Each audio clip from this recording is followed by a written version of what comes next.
ಶ್ರೀ ಆದಿಚುಂಚನಗಿರಿ ಮಹಾಸಂಸ್ಥಾನದ ಶ್ರೀ ನಿರ್ಮಲಾನಂದನಾಥ ಸ್ವಾಮೀಜಿಯವರಲ್ಲಿ ನಮಸ್ಕರಿಸುತ್ತಾ, ವೇದಿಕೆಯ ಮೇಲೆ ಆಸೀನರಾಗಿರುವ ಕೃಷಿ ಸಚಿವರಾದ ಸನ್ಮಾನ್ಯ ಶ್ರೀಯುತ ಚಲುವರಾಯ ಸ್ವಾಮಿಯವರೇ, ಮಾಧ್ಯಮ ಅಕಾಡೆಮಿ ಅಧ್ಯಕ್ಷರಾದಂತಹ ಆಯೇಷಾ ಖಾನಂ ಅವರೇ, ಕರ್ನಾಟಕ ಕಾರ್ಯನಿರತ ಪತ್ರಕರ್ತರ ಸಂಘದ ಅಧ್ಯಕ್ಷರು ನನ್ನ ಗೆಳೆಯರಾದಂತಹ ಶ್ರೀಯುತ ಶಿವಾನಂದ ತಗಡೂರವರೇ, ಹಿರಿಯರಾದಂತಹ ದಿನೇಶ್ ಅವರೇ, ಮತ್ತೊಬ್ಬರು ಹಿರಿಯರಾದಂತಹ ವೆಂಕಟೇಶ್ ಅವರೇ, ನಾಡೋಜ ಉಡುಪಿ ಕೃಷ್ಣ ಅವರೇ, ಆರ್ ಟಿ ವಿಠಲ್ ಮೂರ್ತಿ ಅವರೇ, ವೇದಿಕೆಯ ಮುಂಭಾಗದಲ್ಲಿ ಹಾಗೂ ನಮ್ಮ ಪ್ರೆಸ್ ಕ್ಲಬ್ನ ಅಧ್ಯಕ್ಷರು ಗೆಳೆಯರಾದಂತಹ ಶ್ರೀಧರ್ ಅವರೇ, ವೇದಿಕೆಯ ಮುಂಭಾಗದಲ್ಲಿ ಆಸೀನರಾಗಿರುವ ಎಲ್ಲ ಹಿರಿಯ ಪತ್ರಕರ್ತರೇ ಹಾಗೂ ಆತ್ಮೀಯರೇ, ಮೊದಲಿಗೆ ನಾನು ಇತ್ತೀಚೆಗೆ ನಮ್ಮನ್ನು ಅಗಲಿದಂತಹ ಶ್ರೀಯುತ ರಾಮಯ್ಯವರಿಗೆ ಭಾವಪೂರ್ವವಾದಂತಹ ಶ್ರದ್ಧಾಂಜಲಿಯನ್ನು ಸಲ್ಲಿಸೋದಕ್ಕೆ ಇಷ್ಟಪಡ್ತೇನೆ.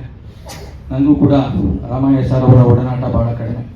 ಯಾಕೆ ಅಂತಂದರೆ ನಾನು ಬೆಂಗಳೂರಿಗೆ ಬಂದಿದ್ದು 2000 ಇಸ್ವಿನಲ್ಲಿ.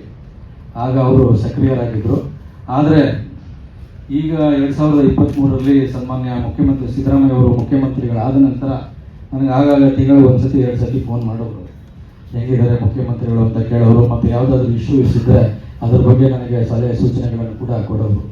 ಜೊತೆಗೆ ನಾವು ಗ್ರಾಮೀಣ ಪತ್ರಕರ್ತರಿಗೆ ಬಸ್ ಪಾಸ್ ಯೋಜನೆ ಮತ್ತು ಪತ್ರಕರ್ತರಿಗೆ ಆರೋಗ್ಯ ಸಂಜೀವಿನಿ ಯೋಜನೆಯನ್ನು ಜಾರಿಗೆ ತಂದಾಗ ಬಹಳ ಮೆಚ್ಚುಗೆಯನ್ನು ವ್ಯಕ್ತಪಡಿಸಿದರು. ಹೀಗಾಗಿ ಅವರು ಅನಾರೋಗ್ಯಕ್ಕೆ ಒಳಗಾಗುವ ಕೆಲವು ದಿನಗಳ ಮುಂಚೆ ಕೂಡ ನನಗೆ ಫೋನ್ ಮಾಡಿ ಮುಖ್ಯಮಂತ್ರಿಗಳ ಆರೋಗ್ಯವನ್ನು ಆಗಾಗ ಅವರು ವಿಚಾರಿಸ್ತಾನೆ ಇದ್ದರು. ಹೀಗಾಗಿ ರಾಮಯ್ಯ ಅವರು ಅಗಿರುವಂಥದ್ದು ಕನ್ನಡ ಪತ್ರಿಕೋದ್ಯಮಕ್ಕೆ ಒಂದು ತುಂಬಲಾರದ ನಷ್ಟ ಅಂತಲೇ ನಾನು ಈ ಸಂದರ್ಭಕ್ಕೆ ಇಷ್ಟಪಡ್ತೇನೆ. ಯಾಕೆ ಅಂತಂದರೆ ನಮ್ಮ ಸಮಾಜದ ಆಗುಹೋಗುಗಳು ಏನಿದ್ದಾವೆ, ಒಳಿತು ಕೆಡುಕುಗಳು ಏನಿದ್ದಾವೆ, ಇದನ್ನೆಲ್ಲವನ್ನು ಕೂಡ ಪತ್ರಕರ್ತರು ಆಲೋಚನೆಯನ್ನು ಮಾಡ್ತಾ ಇರ್ತಾರೆ. ಈ ಧಾವಂತದಲ್ಲಿನೇ ಕ್ರಮೇಣ ಪತ್ರಕರ್ತರು ಅದು ಸೂಕ್ಷ್ಮ ಮತ್ತು ಸಂವೇದನೆಗಳನ್ನು ಅಳಿಸಿಕೊಳ್ಳುವಂತಹ ಅಪಾಯ ಕೂಡ ಇರ್ತದೆ. ಇದನ್ನು ಪ್ರಜ್ಞಾಪೂರ್ವಕವಾಗಿ ನೀಡುವ ಪ್ರಯತ್ನ ಮಾಡಿದಾಗ ಮಾತ್ರ ವೃತ್ತಿಘನತೆಯನ್ನು ಎತ್ತಿ ಹಿಡಿಯೋದಕ್ಕೆ ಸಾಧ್ಯ ಅನ್ನೋದು ನನ್ನ ಅನಿಸಿಕೆ. ನಮ್ಮೆಲ್ಲರ ವೈಯಕ್ತಿಕ ಅಳವಡಿಕೆ ಇರ್ಬೋದು, ಧಾವಂತಗಳಿರ್ಬೋದು, ಇದೆಲ್ಲದರ ನಡುವೆ ಕೂಡ ಪತ್ರಿಕೋದ್ಯಮದ ಘನತೆಯನ್ನು ಎತ್ತಿ ಹಿಡಿಯುವಂಥದ್ದು, ಜೊತೆಗೆ ವೃತ್ತಿಪರರಾಗಿ ನಡೆದುಕೊಳ್ಳುವಂಥದ್ದು, ಮತ್ತು ಪತ್ರಿಕೋದ್ಯಮವನ್ನು ಮುಂದಕ್ಕೆ ನಡೆಸುವಂಥದ್ದು, ಮತ್ತು ಆ ಪತ್ರಕರ್ತರಾಗಿ ನಾವು ಸಮಾಜದಲ್ಲಿ ಉಳಿದುಕೊಳ್ಳುವಂಥದ್ದು ಎಲ್ಲವೂ ಕೂಡ ನಮ್ಮ ಮುಂದೆ ಇರುವಂಥದ್ದು ದೊಡ್ಡ ಸವಾಲುಗಳು. ಅಗಲಿದ ಹಿರಿಯ ಚೇತನ ಪಿ ರಾಮಯ್ಯ ಅವರು ಈ ವಿಚಾರದಲ್ಲಿ ನಮ್ಮೆಲ್ಲರಿಗೂ ಕೂಡ ಮಾದರಿಯಾಗಿದ್ದರು. ಪತ್ರಕರ್ತರಾಗೋದು ಅಂತಂದರೆ ಅದೊಂದು ದೀಕ್ಷೆ ತಗೊಂಡಂಗೆ. ಒಮ್ಮೆ ನೀವು ಪತ್ರಕರ್ತರಾಗಿ ಗುರುತಿಸ್ಕೊಂಡ ಮೇಲೆ ಪರ್ಮನೆಂಟ್ ಆಗಿ ನೀವು ಪತ್ರಕರ್ತರೇ ಆಗಿಬಿಡ್ಬೇಕಾಗ್ತದೆ. ಯಾಕೆ ಅಂತಂದರೆ ಮುಂದೆ ನೀವು ರಾಜಕಾರಣಿ ಆಗಿದ್ರು ಸರಿ ಅಥವಾ ಉದ್ಯಮಿ ಆದರೂ ಸರಿ, ಆದರೂ ಕೂಡ ಈ ಪತ್ರಕರ್ತ ಅನ್ನೋದೇನಿದೆ ಒಂದು ಲೇಬಲ್, ಅದು ಯಾವುದು ಕೂಡ ನಮ್ಮನ್ನು ಬಿಟ್ಟು ಹೋಗೋಕ್ಕೆ ಸಾಧ್ಯನೇ ಇಲ್ಲ. ಕಾಲವನ್ನು ನಾವು ಒಪ್ಕೊಳ್ತಲೇ ಸಮಾಜದಲ್ಲಿರುವಂತಹ ಉಳುಕುಗಳನ್ನು ನಯವಾಗಿ ತೋರಿಸಿ ತಿದ್ದಬಲ್ಲವರು ಮಾತ್ರ ಜನಮಾನಸದಲ್ಲಿ ಉಳಿಯೋದಕ್ಕೆ ಸಾಧ್ಯ, ಜೊತೆಗೆ ಪತ್ರಕರ್ತರಾಗಿ ಗುರುತಿಸ್ಕೊಳ್ಳೋದಕ್ಕೆ ಸಾಧ್ಯ ಅನ್ನೋದು ನನ್ನ ವೈಯಕ್ತಿಕ ಅಭಿಪ್ರಾಯ. ಅವೆಲ್ಲವೂ ಕೂಡ ಒಂದು ಆತ್ಮತೃಪ್ತಿ ತರಬಲ್ಲುವಂಥ ಸಂಗತಿಗಳು. ಇಂಥ ಆತ್ಮತೃಪ್ತಿ ಗಳಿಸಿದ್ದಾಗಿ ರಾಮಯ್ಯ ಅವರು ತಮ್ಮ ಪುಸ್ತಕ ಬಿಡುಗಡೆ ಸಮಾರಂಭದಲ್ಲಿ ಹಿಂದೆ ಹೇಳಿಕೊಂಡಿರೋದನ್ನು ನಾನು ಓದಿದ್ದೇನೆ. ರಾಮಯ್ಯ ಅವರು ತಾವು ಸಾರ್ಥಕವಾಗಿ ಬಾಳಿ ತಮ್ಮೊಡನಿರುವ ವೃತ್ತಿಪರರ ಘನತೆಯನ್ನು ಎತ್ತಿ ಹಿಡಿದು ಪತ್ರಕರ್ತರಾಗಿ ಅಷ್ಟೇ ಅಲ್ಲ, ವ್ಯಕ್ತಿತ್ವದ ದೃಷ್ಟಿಯಲ್ಲೂ ಕೂಡ ನಮಗೆಲ್ಲರಿಗೂ ಅವರು ಮಾದರಿಯಾಗಿದ್ದಾರೆ ಅನ್ನೋದು ನನ್ನ ಅನಿಸಿಕೆ. ನಾವು ನೋಡ್ತಾ ಇದ್ದೀವಿ, ಸಾರ್ವಜನಿಕ ಜೀವನ ಇವತ್ತು ವಿಪರೀತ ಕಲುಷಿತ ಆಗ್ತಾ ಇದೆ. ಅದೇ ರೀತಿ ಪತ್ರಿಕೋದ್ಯಮದ ಬಗ್ಗೆ ನಮ್ಮ ಹಿರಿಯರಾದಂಥ ಜಯರಾಮ್ ಸರ್ ಅವರು ಕೂಡ ಈಗ ತಮ್ಮ ಅಭಿಪ್ರಾಯವನ್ನು ವ್ಯಕ್ತಪಡಿಸಿದರು. ಸಾರ್ವಜನಿಕ ಜೀವನ ಮತ್ತು ಪತ್ರಿಕೋದ್ಯಮ ಕಳಪೆ ಆಗ್ತಾ ಇದೆ ಅನ್ನುವಂತಹ ಅಭಿಪ್ರಾಯಗಳು ಕೂಡ ಕೇಳಿ ಬರ್ತಾನೆ ಇದ್ದಾವೆ. ಇಂಥ ಹೊತ್ತಿನಲ್ಲಿ ಪಿ ರಾಮಯ್ಯ ಅವರಂತಹ ಒಂದು ಅಪ್ಪಟ ಮಾದರಿ ನಮ್ಮನ್ನೆಲ್ಲ ಕೂಡ ಆಗಲಿದೆ. ರಾಮಯ್ಯ ಅವರು ಪತ್ರಕರ್ತರಾಗಿ ಪತ್ರಿಕಾ ವೃತ್ತಿಯ ಘನತೆ, ಮೌಲ್ಯ ಮತ್ತು ನೈತಿಕ ಶಕ್ತಿ ಹೆಚ್ಚಳ ಆಗೋದಕ್ಕೆ ತಮ್ಮ ಶ್ರಮವನ್ನು ಹಾಕಿದರು. ಹಾಗೆಯೇ ರಾಮಯ್ಯ ಅವರು ರಾಜಕಾರಣಿಯಾಗಿ ರಾಜಕಾರಣದ ಉದ್ದೇಶ, ಕಾಳಜಿಯ ಗುಣಮಟ್ಟವನ್ನು ಹೆಚ್ಚಿಸುವ ಪ್ರಯತ್ನ ಮಾಡಿ ಸಾರ್ವಜನಿಕ ಜೀವನದ ಮೌಲ್ಯವನ್ನು ಉನ್ನತ ಮಟ್ಟದಲ್ಲಿ ಉಳಿಸುವಂಥ ಪ್ರಯತ್ನವನ್ನು ಮಾಡಿದರು. ಹೀಗಾಗಿ ರಾಮಯ್ಯ ಅವರು ಪತ್ರಕರ್ತರಾಗಿ ಒಬ್ಬ ರಾಜಕಾರಣಿಯಾಗಿ ತಮ್ಮ ಕಾಲದ ಸಾರ್ವಜನಿಕ ಬದುಕಿನ ಮೌಲ್ಯಗಳ ಪ್ರತಿರೂಪ ಆಗಿದ್ದರು. ವೃತ್ತಿಪರತೆ ಮತ್ತು ಸಾಮಾಜಿಕ ಬದ್ಧತೆ ರಾಮಯ್ಯ ಅವರ ವ್ಯಕ್ತಿತ್ವದ 2 ಕಣ್ಣುಗಳು ಆಗಿದ್ದವು.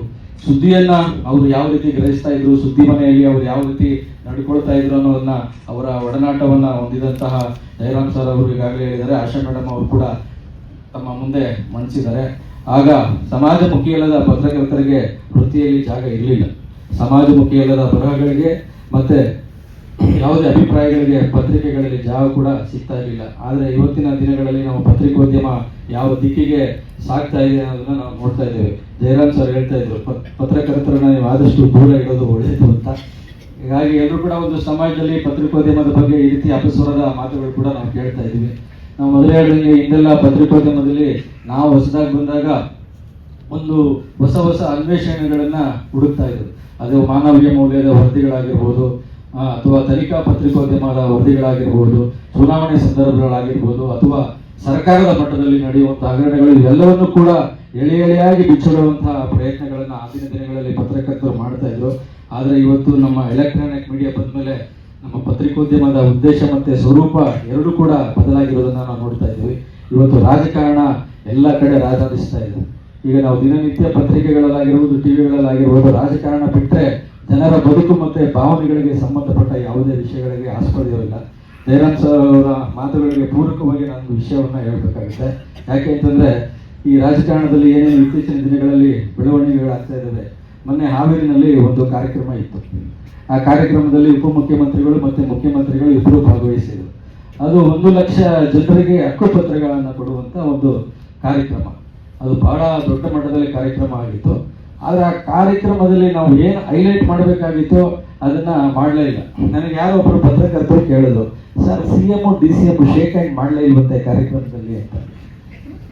ಹೌದಾ, ನನಗೆ ಗೊತ್ತಿಲ್ಲಪ್ಪ, ಚೆಕ್ ಮಾಡ್ತೀನಿ ಅಂತ. ಇನ್ನೊಬ್ರು ಕೇಳಿದ್ರು, CM ಅವರು DCM ಅವರು ಮಾತಾಡಲಿಲ್ವಂತೆ ಪಕ್ಕದಲ್ಲಿ ಇದ್ರು ಅಂತ.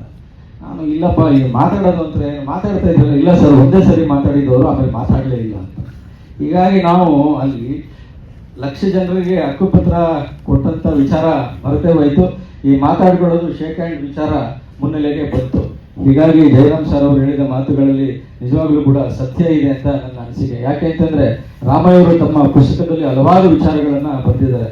ಅದರಲ್ಲಿ ಒಂದು ಸಂಗತಿಯನ್ನು ನಾನು ಈಗ ತಾನೇ ಓದಿದೆ. ಪತ್ರಕರ್ತರು ಸಮಾಜದ ಮತ್ತೆ ಸರ್ಕಾರದ ನಡುವೆ ಸೇತುವೆಯಾಗಿ ಕೆಲಸ ಮಾಡ್ತಾ ಇದ್ರು.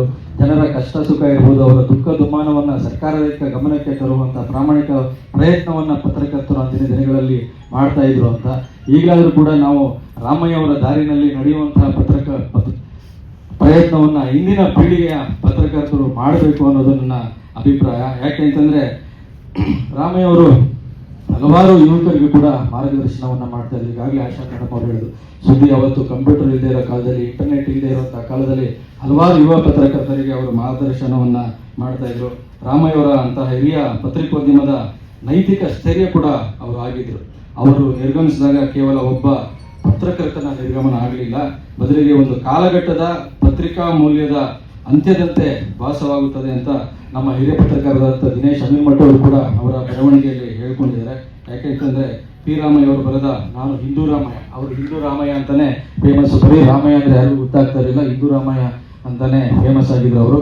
ಅವರ ಈ ಪುಸ್ತಕ ಆತ್ಮಕಥೆಯಾಗಿರದೆ ಅರ್ಧ ಶತಮಾನದ ಚರಿತ್ರೆ ಕೂಡ ಆಗಿದೆ. ಜೊತೆಗೆ ಹಳೆಯ ಮೈಸೂರು ಭಾಗದ ಮತ್ತೆ ಸಾಮಾಜಿಕ ರಾಜಕೀಯ ಬದುಕು ಬದಲಾವಣೆಗಳಿಗೆ ಪುಸ್ತಕ ಕನ್ನಡಿ ಹಿಡಿದ ರೀತಿ ಇದೆ ಅಂತ ನನ್ನ ಅನಿಸಿಕೆ. ಅಂದಿನ ಕಾಲದ ಪತ್ರಿಕೋದ್ಯಮದಲ್ಲಿ ಅನಿವಾರ್ಯವಾಗಿದ್ದ ನೈತಿಕತೆ, ಸವಾಲುಗಳು ಮತ್ತೆ ವರದಿಗಾರಿಕೆಯಲ್ಲಿನ ಬದ್ಧತೆ, ಇವೆಲ್ಲವನ್ನು ಕೂಡ ಪುಸ್ತಕ ನಮಗೆ ಪರಿಚಯ ಮಾಡಿಕೊಡ್ತದೆ. ಪಿ ರಾಮಯ್ಯನವರಿಗೆ ದೇವರಾಜ ಅರಸು ಅವರಿಂದ ಹಿಡಿದು ಅನೇಕ ಮುಖ್ಯಮಂತ್ರಿಗಳ ಜೊತೆ ಒಡನಾಟವಿತ್ತು. ಆ ಒಡನಾಟವನ್ನು ಅವರು ಕೇವಲ ಅವರು ಯಾವತ್ತೂ ಸ್ವಂತಕ್ಕೆ ಪಡಿಸ್ಕೊಂಡವರಲ್ಲ.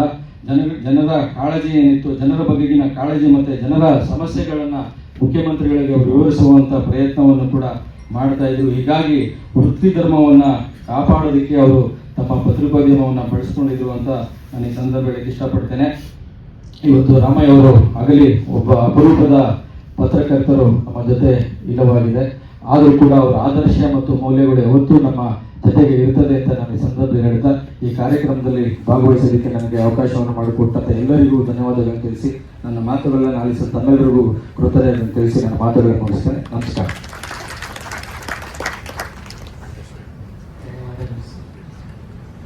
ಬೆಂಗಳೂರು ವರದಿಗಾರ ಕೂಟದ ಅಧ್ಯಕ್ಷರಾದ ಶ್ರೀ